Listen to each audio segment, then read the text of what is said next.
एक बात अपने हृदय में उतार कर रखिए, जो बेटियां ससुराल में दुखी हैं, बहुत कष्ट में हैं, या आपस में सामंजस्य पति पत्नी का नहीं बन रहा है, या कोई विवादित वाली बात है, तो निवेदन है तलाक पर बात को लेकर मत जाना। एक बार बाबा देवाधिदेव महादेव का एक भाव जरूर प्रकट करना। महाराज,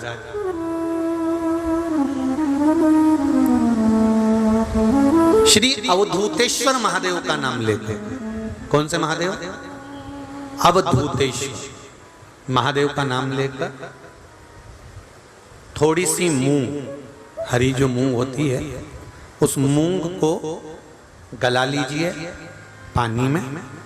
गलाने के बाद में उस मूंग को शिव मंदिर में ले जाकर भगवान जो नंदीश्वर विराजमान होते हैं वहां रखकर 7 बेलपत्र उस मूंग पर चढ़ा दीजिए। चढ़ाकर बेलपत्र मेरे देवाधिदेव महादेव को अवधूतेश्वर महादेव के नाम से समर्पित कर दीजिए।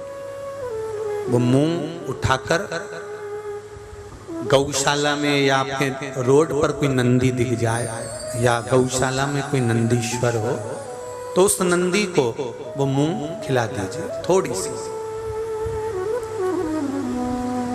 3 या 4 प्रदोष करोगे, तलाक तक बात नहीं पहुंचेगी, आपस में प्रेम बढ़ जाएगा, बेटी को सम्मान मिलना प्रारंभ हो जाएगा और टेंशन समाप्त हो जाएगा, परिवार नहीं टूटेगा।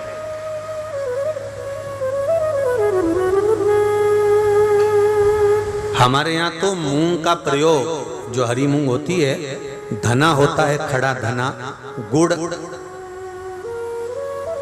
ये जब घर में मंगल विवाह होता है, शादी होती है या कोई अच्छा फंक्शन होता है तो उसमें इन चीजों की जरूरत होती है।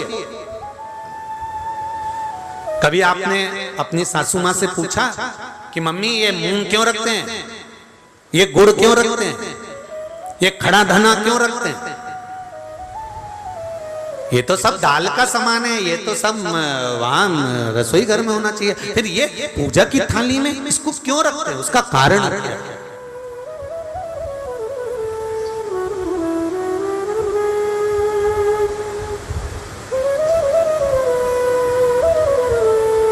उसका कारण क्या है? कभी अपनी सासू माँ से पूछना तो सासू माँ बताएगी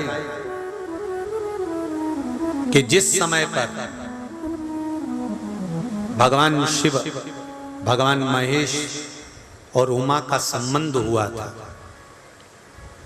भगवान शंकर के 51 विवाह पहले हो चुके थे, पार्वती के साथ में 52वें नंबर का विवाह है शिव जी का।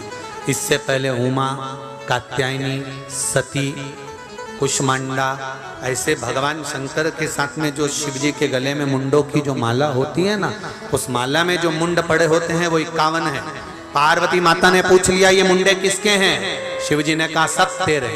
पार्वती ने पूछा वो कैसे? शिव जी कहते हैं तू इतने बार प्राणों को छोड़ चुकी है और जितने बार तू प्राण छोड़ती है उतने मुंडे में गले में धारण कर लेते, तेरी माला बनाकर पहनता।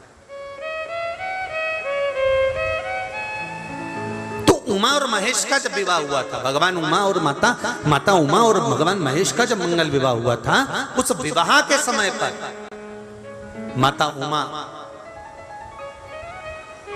रुष्ट होकर भगवान शिव से, ऐसा नहीं है कि केवल माता उमा रुष्ट हुई, तिरुपति चले जाओ तो माता लक्ष्मी रुष्ट होकर नीचे बैठी हुई है।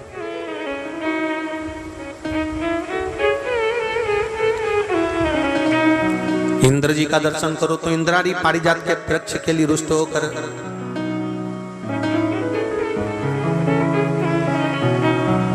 ब्रह्माणी और ब्रह्मा का दर्शन करो तो गायत्री मैया को यज्ञ में बिठा लिया पुष्कर जी में, तो गायत्री मैया को देखकर सरस्वती रुष्ट होकर बैठ गई। ऐसा नहीं है कि रुष्टता नहीं होती है, पर उस रुष्टता में दोनों का साथ भी होता है।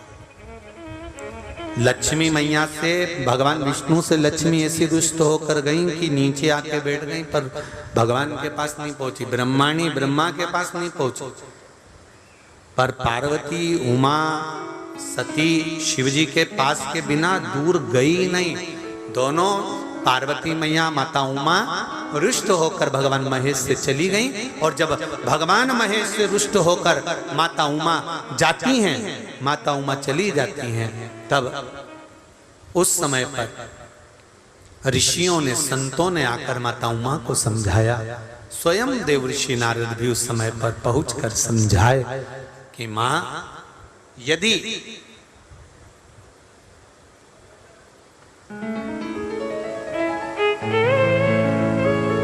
जो नंदी दिन भर भगवान की आराधना में लगा रहता है,